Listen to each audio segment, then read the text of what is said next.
gerakan-gerakan yang sangat terpengaruh terhadap kemajuan dunia barat. Ada juga menurut Muhammad Abdurrahman dalam bukunya dengan judul Sumbangan Umat Islam Terhadap Ilmu Pengetahuan. Ku yakin kaulah jawaban di setiap pintaku. Assalamualaikum warahmatullahi wabarakatuh. Balik di channel DR Kusi MPD TV.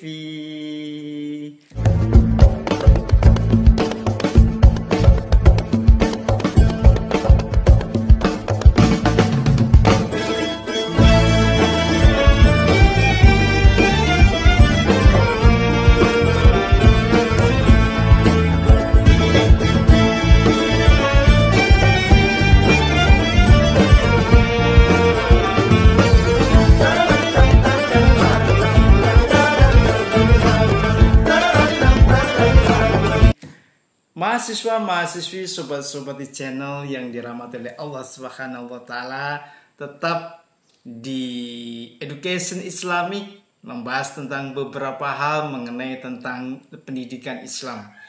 Di kesempatan hari ini kita akan lanjutkan perkuliahan menjelang ujian akhir semester.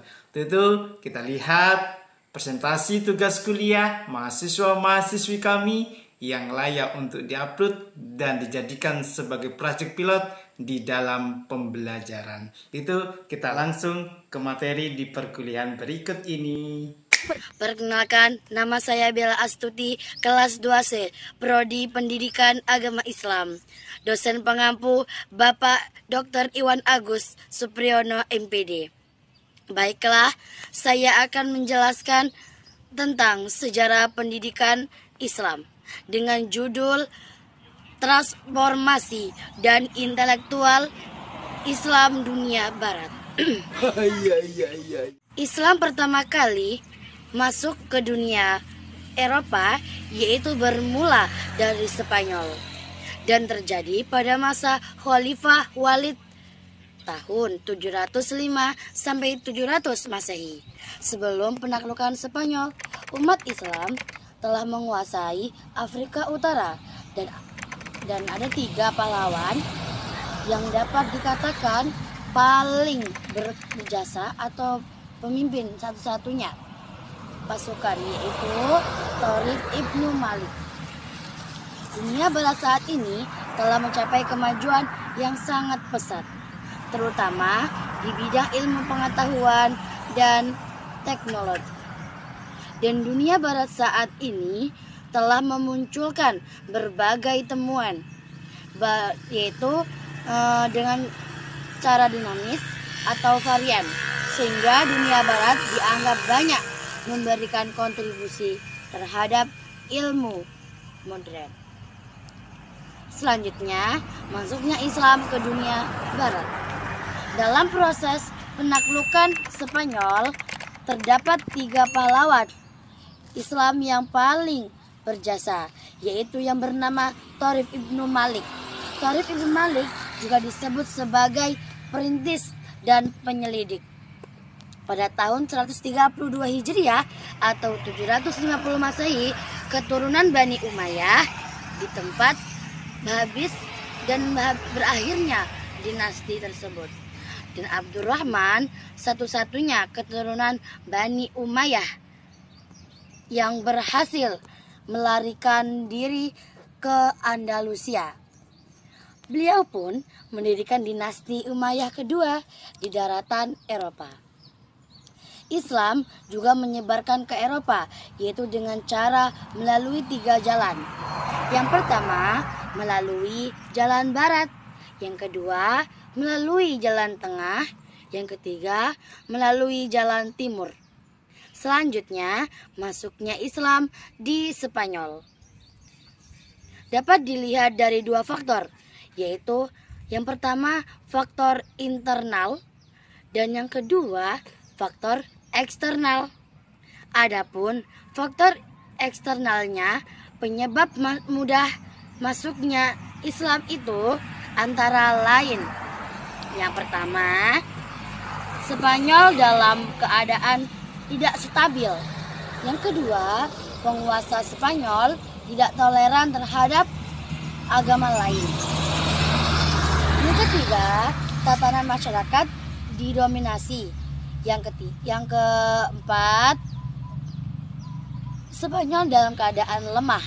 Selanjutnya, faktor internalnya adalah yang pertama, pemimpin maupun tentara sangat kompak dan penuh percaya diri. Yang kedua, ajaran Islam sangat sesuai dengan masyarakat Spanyol.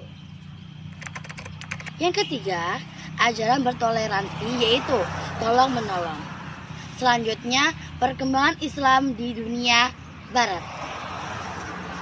Pertama kali Islam ke Spanyol, Islam itu tidak mempunyai peranan yang sangat besar, yaitu yang berlangsung pada abad 7 abad.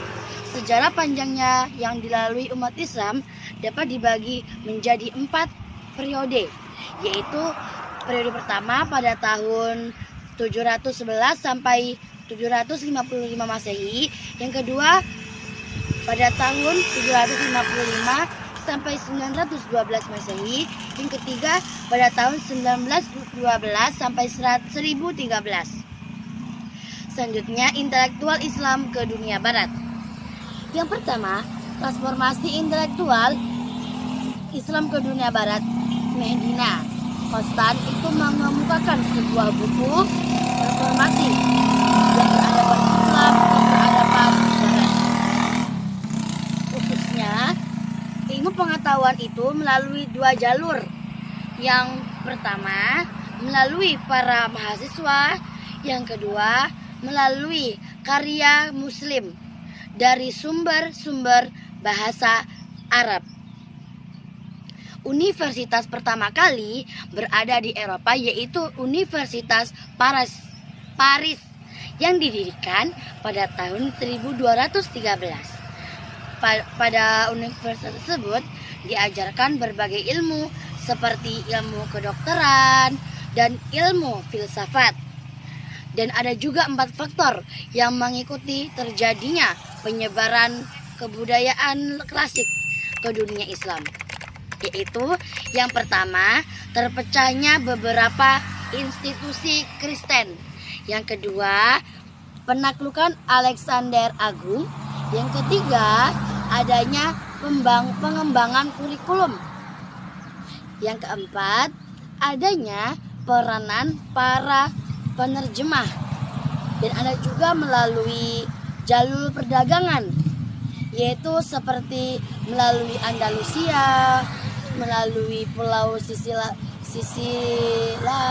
melalui perang salib, melalui jalur pendidikan, melalui penerjemah, karya-karya Muslim, dan ada juga melalui jalur perdagangan dan lain-lain. Yang kedua, kontribusi Islam terhadap dunia Barat. Perkembangan ilmu pengetahuan di dalam dunia Islam itu pada abad pertengahan dan didukung oleh adanya kekuatan di sistem pendidikan. Dengan secara integral dan dinamis, perkembangan ilmu pengetahuan juga dihasilkan oleh para ilmuwan. Namun, kontribusi intelektual itu tidak terbatas dalam bidang pendidikan. Kontribusi intelektual juga meliputi di bidang keilmuan lainnya seperti astronomi, matematika, fisika, kimia, ilmu hayat, kedokteran, filsafat, sastra, geografi atau sejarah, sosiologi atau ilmu politik, arsitek, dan musik. Itulah yang termasuk di bidang-bidang keilmuan lainnya di dalam kontribusi intelektual Islam. Di dalam buku Sang Suamizar juga menjelaskan tentang kontribusi intelektual, yaitu yang pertama, memperkaya kurikulum pendidikan di bidang khususnya di wilayah Eropa Barat. Yang kedua, diperkenalkan sistem notasi dan desimal oleh para ilmuwan. Yang ketiga, umat Islam telah memberikan model bentuk rumah sakit, sanitasi, serta makanan yang bergizi. Yang keempat, umat Islam telah membidangi lahirnya gerakan-gerakan yang sangat terpengaruh terhadap kemajuan dunia barat. Ada juga menurut Muhammad Abdurrahman dalam bukunya dengan judul Sumbangan Umat Islam Terhadap Ilmu Pengetahuan dan Kebudayaan, yaitu menjelaskan tentang umat Islam juga memperkenalkan pabrik-pabrik kertas ke dunia barat. Untuk apa? Untuk ditulis karya-karya ilmiah tersebut dan berkembang juga di Spanyol. Dan naskah paling tua yaitu naskah karya Ubaidillah Al-Qasim yang berjudul Qorib Al-Hadis yang bertanggal Zulhijjah 250 Hijriah. Baiklah, hanya itu saja yang bisa saya jelaskan tentang transformasi dan intelektual Islam dunia barat. Jika ada salah dalam penjelasan tadi, saya minta maaf yang sebesar-besarnya. Saya akhiri. Wassalamualaikum warahmatullahi wabarakatuh.